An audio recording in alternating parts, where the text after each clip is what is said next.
Hi, it's Rick McPartland, and welcome back to your trip down the revenue roadmap here in the 21st century. I hope you've done all your homework, and if you have, one of the things you've started to do is to identify what your dream and your true north are.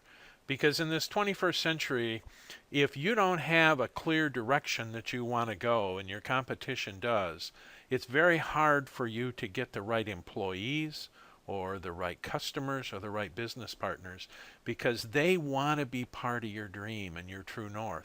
And if they don't know what direction you're going, they're very much afraid maybe the direction you're going, they don't want to go along with you. So it's really important. And today we're really going to diagnose some very specific parts of what's going on in your world. We're going to help you understand where maybe some of your cost of chaos is. And that will lay the foundation so that we can start to develop the revenue strategy. And of course, whatever strategy we develop, we're going to make sure you can deploy it.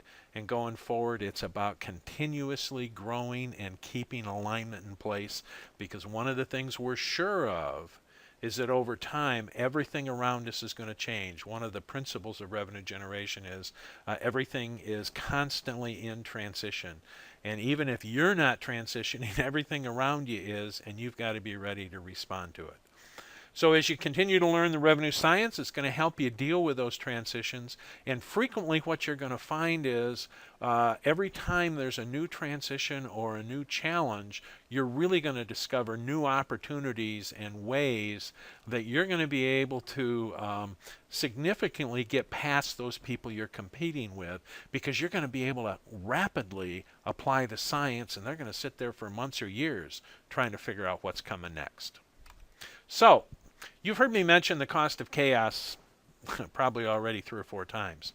So let's get into that today, because one of the fastest ways to start to get immediate, instantaneous financial and personal benefits is to get that chaos out of there.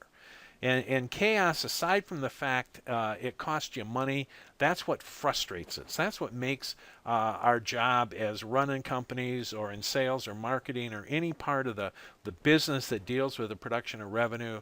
It's the chaos that stops us from delivering what we're so good at if we just get the opportunity. So people ask all the time, what is chaos? Well, our clients have demonstrated to us over the years that every company is very creative at creating their own chaos. Things that we never heard of or never even thought of, we find companies create. But the majority of chaos comes from 2 places. The first place is when we spend money, or you spend money, to compete with yourself.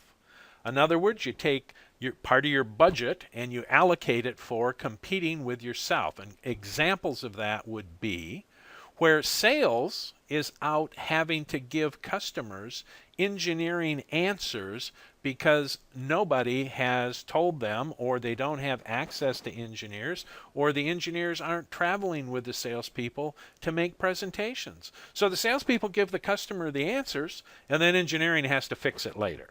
Engineering has to come back to the customer and say, well, I know sales said that, but what they really meant was this. Or we actually create a contract and the customer gets it, and engineering says, no, we really can't do that for that amount of money. That's one example. The second example is where marketing goes out and, let's say, does a trade show and comes back and brings 1,000 leads back. And the sales department goes, hey, we only got 5 salespeople. We really only need, 5 leads a month. So each salesperson only needs, 60 leads a year. And we have 5 salespeople. So that's 300 leads we need for the year. You just brought us 1,000 in one day. It'll take us 4 months to sort through and try and find the few good ones that are in there. And all the deals we're working on right now, we'll have to stop just so this makes no sense. So that's an example where marketing thinks they did a wonderful job, and in many ways they did, but what they brought sales is something they can't use. And companies do that kind of stuff all the time. So that's example one. We spend money to compete with ourselves. That's back to the silos we talked about last week, where silo one is working in this direction. They're going east, and silo two is going west, and we're all trying to go to our true north. That's an example of competing with ourselves. The second primary example is when we're fighting the revenue generation science, where we, it's, I said we'd use some analogies about help. And, there's always that person that says, well, I know I'm only supposed to have 1,200 calories, but I'm most comfortable with 2,500. Well, the science is 1,200 is what's going to keep you healthy and lose weight. 2,500 is what you want to do. If you're going to fight the science, you're not going to get there. Well, in the revenue world, that looks like I hired a great salesperson. They were the best car salesperson in the whole East Coast of the United States. And I've hired them to sell enterprise software. Well, the truth is, people who are really, really good at selling automobiles and people who are really good at selling enterprise software, they have completely different skill sets. The automobile salesperson is selling lots of cars a day, where the enterprise software person is maybe selling 1 or 2 licenses a year. The car salesperson primarily either sells to an individual or to a family, and the enterprise software person may have to sell to 20 or 30 people inside the enterprise that's going to buy the software. So the skill sets don't match, the humans don't match, the compensation models don't match. And so we hired a great person and put him in the wrong place. We're fighting the science. Another example is we're using B2C, which is business to consumer marketing programs like coupons, and we're going to try and apply those into B2B, business to business situations. So imagine we're using coupons to sell $1 million software to an enterprise. Probably not going to get us the result we want. But companies do this kind of thing all the time, and as you and I go forward, we're going to make sure that you get more and more clarity about how to make sure you're not fighting the science and you're not spending money to compete with yourself. And we're going to take a look at more of this in just a minute. But before I go there, when I talk about the cost of the chaos, I want to make sure you understand that if your competitor masters this and you haven't, they can put you out of business just by mastering the removal of the cost of chaos. Now, I want you just to, for a second, imagine what you believe the cost of chaos for a B2C, a business to consumer company might be, the average amount of chaos for a B2C company. Now, and when you think of B2C companies, you're thinking of grocery stores and restaurants and retail and that type of thing, where in a grocery store, if they make 1 or 2% at the end of the year, they are thrilled. So think about what you think that cost of chaos would be. And when I say percentage, it's as a percentage of the top line. So if you're a $2 million grocery store, what's the percentage of chaos? Or you're a $1 million restaurant, what would be the percentage of that $1 million that would be in chaos? Now, I want you to think about the same question except for B2B. Now, I will tell you that the chaos in B2B is higher than the B2C. B2B is typically a more complex situation.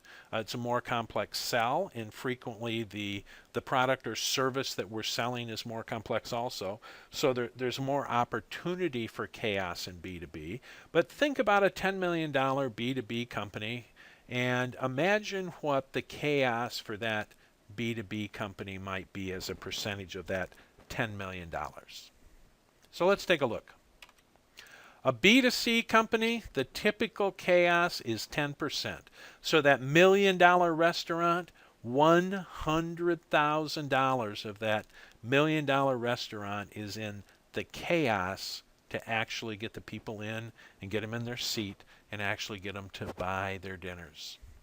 In a B2B world, the chaos ranges between 20 and 40%. So that for every dollar of income, as much as 20 to 40% cents out of that dollar is actually being thrown away around the chaos to produce the revenue to get to that $1 million or that dollar of revenue. So imagine you're that $10 million company. You could be throwing away as much as $2 to $4 million a year from this chaos. So if your competitor figures out how to eliminate that chaos and they have a 20 to 40% advantage over you, they can put you out of business. So let's try and understand how we address that so that you can make it your advantage instead of your disadvantage. And in most businesses, selling is typically one of the largest costs in the process of producing revenue. If you're a B2C, it could be marketing, but we're going to look at selling right now. And I want you to think about, what your current cost per sales hour is. In every other part of business, we know what our if you rent an office, you know what the rental is per month per square foot. If you have an outside attorney, you know what they charge you per hour. If you have people driving vehicles, you know per mile what you reimburse them. So typically we know the cost per unit. And in selling, units are hours. How many hours a week do you actually get to go do this? So I want you to think about what your current cost per sales hour is. And just to be sure we're on the same page, be clear about, in your own mind right now, what's your definition of selling so that you and I can compare what your definition is, and then that definition will determine what your cost per sales hour is, and so that we can have a common conversation. And then I want you to think just for a second, if you were to change that cost per sales hour, whatever that happens to be, what might you want to do to actually change that, reduce it, so that you're getting more efficiency for every hour that people are out selling. Now, if you didn't immediately come up with a cost per sales hour, don't be terribly surprised. I've spoken to thousands and thousands of people, and almost nobody ever knows the answer to that. And it's interesting, they normally don't know the answer to that because they almost never have a definition for selling. So, we're going to try and address both of those here in just a minute. And I'm going to walk you through literally how to figure out what your cost per sales hour is. Because this will be an example of where you can start to remove the cost of chaos from your business by starting to impact your cost of selling or sales. So I'm going to give you the definition of selling. Selling is moving a deal forward. Now, lots of people spend lots of time as salespeople and they're not moving deals forward. They're cold calling, networking, they're doing all kinds of customer service activities. They're doing paperwork. They're going to meetings. They're getting trained. None of those things are selling. Selling is when you're in front of somebody who has the problem that you solve, needs to get it solved, is compelled to have it solved, has enough budget that they can afford it, and they want to do it in the next few days, weeks, hours, or months, whatever it happens to fit your business.